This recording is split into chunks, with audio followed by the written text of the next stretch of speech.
Johnny Mac with your daily comedy news late night, having a lot of fun with Ted Cruz claiming Big Bird was spreading government propaganda for your 5-year-old. This over Big Bird's announcement that Big Bird has received the COVID vaccine. I don't even know where to begin. You know Big Bird's not real, right? Jimmy Kimmel said conservatives like Ted Cruz truly believe sentiments like the one he shared. The elections are rigged, the deep state runs the world, and Big Bird is working for Merck now. Trevor, all right, first of all, Ted Cruz, you need to calm down. 5-year-olds aren't even seeing Big Bird's tweet. 5-year-olds aren't even on Twitter. They're on TikTok. Colbert, this is the craziest anti-vax Muppet outrage since they claimed Pfizer gave the Swedish chef giant meatballs. Kimmel. And it's interesting because not only is Ted Cruz vaccinated himself, Ted Cruz was born with an immunity that protects him from contracting any friends. Colbert, I'm surprised Cruz is at odds with Big Bird here. They have so much in common. When it gets cold, they both fly south. Corden, Ted Cruz has it in for Sesame Street because he's constantly getting mistaken for the Count. It's pretty good. Seth, I have to admit it's a tough one. I mean, who are you siding with? The beloved and iconic children's character widely celebrated over a half century by people of all ages and backgrounds from all parts of the world? Or a widely disliked wannabe werewolf with the charm of a serial killer and the voice of a dying barn owl who was once called Lucifer in the flesh by one of his fellow Republicans, and another fellow Republican joked that he was so unpopular you could murder him and get away with it. Wow, Fallon. It's a big day, actually, for Big Bird because immediately after getting vaccinated, he was signed by the Green Bay Packers. Kimmel. Aaron Rodgers said he tested negative over 300 times before testing positive, which is the same kind of logic your 95-year-old grandmother uses to justify keeping her driver's license. Trevor. So Aaron Rodgers basically says that he's an independent thinker who doesn't want to be told what to do with his body. And I don't know, you ever notice how all the independent thinkers are doing the exact same thing? It's not like they're all coming up with different ideas like, I'm an independent thinker. What are my thoughts? Joe Rogan, tell me about my independent thoughts. But you can tell how politics has just infected the entire vaccine debate, right? Because you'll never see Aaron Rodgers doing this to anything else. He's never applying independent thinking in the rest of his body. Like just once, I'd love to see him out there on the field like, forget pads and helmets. I've decided to cover myself in Manuka honey. Kimmel, how does somebody who almost hosted Jeopardy come up with 40 incorrect responses in a row? A lot of people are comparing Aaron Rodgers to Kyrie Irving, and that's not fair. Kyrie Irving is wrong, but at least he's honest. I mean, Aaron Rodgers let everyone around him think he was vaccinated when he wasn't. He's not Kyrie Irving. He's Bernie Madoff. Trevor, but there are real victims here. And yes, I'm talking about those of us who play fantasy sports, because it used to be when you drafted players, you only had to take into account their injury history or their team's off-season moves. Now you've got to be like, all right, what are the chances that this player gets his news from Facebook? I had pre-recorded Monday and Tuesday for scheduling reasons, so I have not had a chance to share with you how much I enjoyed this week's Saturday Night Live. And it looks like people are really starting to discover James Austin Johnson. He's the guy that did Trump in the opening sketch. Boy, that's a strong Trump, isn't it? In the opening sketch, Pete Davidson played Aaron Rodgers. That was a lot of fun. Pete, as Aaron said, I took all my teammates in a huddle, got in their faces 3 inches away from my wet mouth, and told them, trust me, I'm more or less immunized. Go team. At the end of the day, my record is still 7-1, meaning of the 8 people I've infected, 7 are fine. Johnson as Trump went on to deliver a monologue complete with a pardon the interruption style topic list and countdown clock in which he rambled about Star Wars. He claimed to have told George Lucas, you need to do it with swords. The lasers are not enough. Dune, Timothée Chalamet, Jason Momoa, Game of Thrones, and finally the state of Virginia. I thought Kieran Culkin was a great guest. I thought the Dionne Warwick talk show was fantastic this week. Very, very strong episode, and I'm glad people are enjoying James Austin Thompson. Also great on the show is Bowen Yang. He crushes every week. He'll be doing a movie. That movie is called Bros. Bowen will be starring alongside Harvey Fierstein. We don't know what characters they will play. Bros is described by the studio as a smart, swoony, and heartfelt comedy about 2 gay men, maybe, possibly, probably stumbling towards love. Maybe they're both very busy. It'll be out August of 2022. We now know the name of Jim Gaffigan's upcoming special and a date.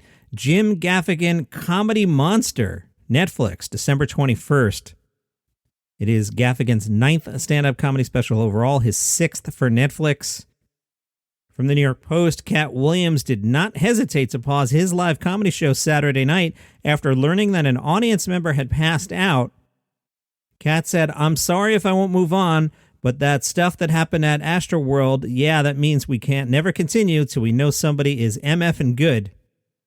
I'm not going to be leaving with nothing on my conscience, Williams is quoted as saying. The crowd responded with cheers in support of his decision to pause the live show. Gilbert Gottfried was on with Joe Rogan, and Gilbert talked about not enjoying his Saturday Night Live experience. Gilbert explained the process of pitching sketches and how people were pitted against each other to get their stuff on, and how they wouldn't laugh at other people's stuff. I've heard that from other SNLers in the past, including Jim Breuer. Joe Rogan said he's heard the same from Breuer and Phil Hartman. Those two told Joe Rogan the structure behind the scenes was garbage and it was more political with its hierarchy than actual comedy. It didn't really matter if you were funny. What mattered is if you knew the right people and touched the right buttons. Gilbert said the writers would get so mad at him that one of the sketches involved a funeral and they made Gilbert play the body inside the casket. He couldn't do anything but lay there like a dead body. Howard Stern, remember him? Boy, talk about somebody who is invisible these days. TheHill.com apparently still listens to Howard, who got in on the Aaron Rodgers thing and said Aaron Rodgers is an effing liar. Howard is quoted as saying, "If there was decency in this world, I would throw this guy out of the football league so fast." What is that phrasing, the guy out of the football league? Howard, you know what the NFL is. I've met you. You're a smart dude. Stop being coy like that, like you don't know what the NFL is. Stern said he's an effing liar, and he could have destroyed a lot of people. He's an effing selfish prick. This is all crazy town. What is going on in our country that these people are so uptight about the vaccine? Just get it. Let's be done with this. I don't know what's going on when crazy started to become the norm. It's like the Joker took over. It's like I'm at the Arkham Asylum. You wouldn't try to fix your own car, so why are you trying to be your own doctor? Last week in an interview, Aaron Rodgers said he was allergic to ingredients in the Pfizer and Moderna vaccines. Howard Stern rejected this premise, saying he's not allergic to anything in the effing vaccine. Guarantee it. If you're allergic to the vaccine, be upfront about it. Tell your teammates. I say the next time this F-head gets injured on the field, they should bring in Joe Rogan to fix the bones. They should have him treat it. Rogan is the only doctor they should have treat him. Wow.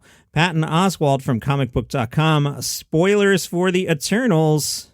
Give you 3 seconds here. 2, 1. In the first post-credit scene for the Eternals, we see the arrival of Harry Styles in the MCU as the hero Star Fox, but he's not alone.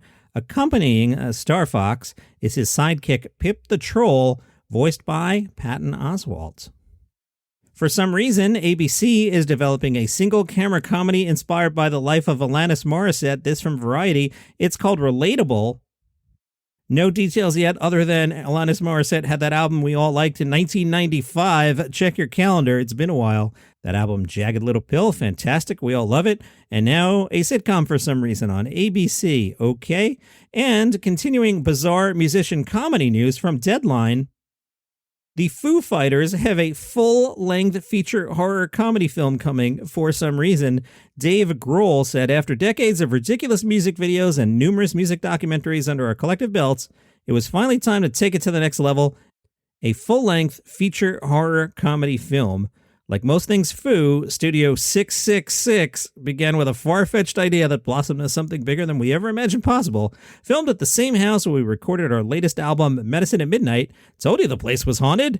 We wanted to recapture the classic magic that all of our favorite rock and roll movies had, but with a twist. Hilarious gore that effing rocks. And now, with the help of Tom Ortenberg and the team at Open Road Films, we can finally let this cat out of the bag after keeping it our best-kept secret for 2 years. Be ready to laugh, scream, and headbang in your popcorn. Studio 666 will F you up.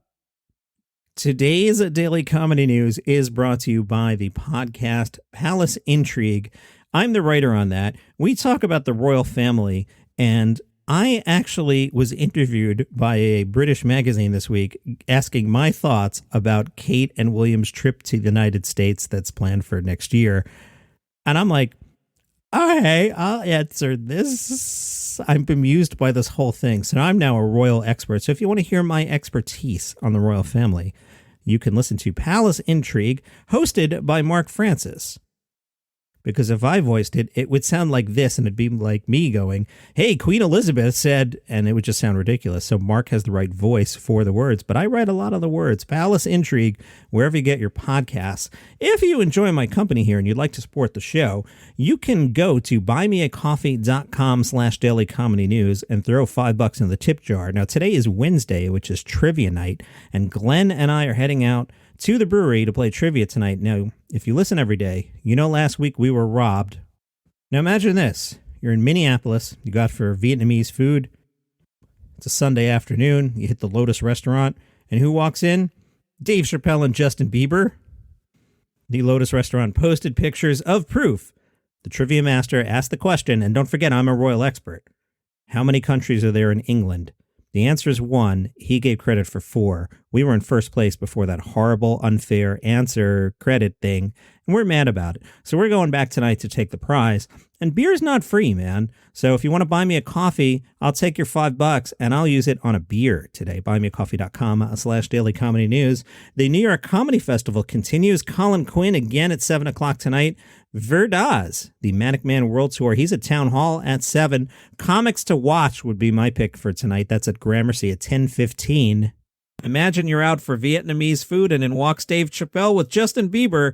That happened Sunday in Minneapolis on their Facebook page. Dave also swung by Minneapolis record shop Electric Fetus. There, he signed a vinyl copy of his recent special 846.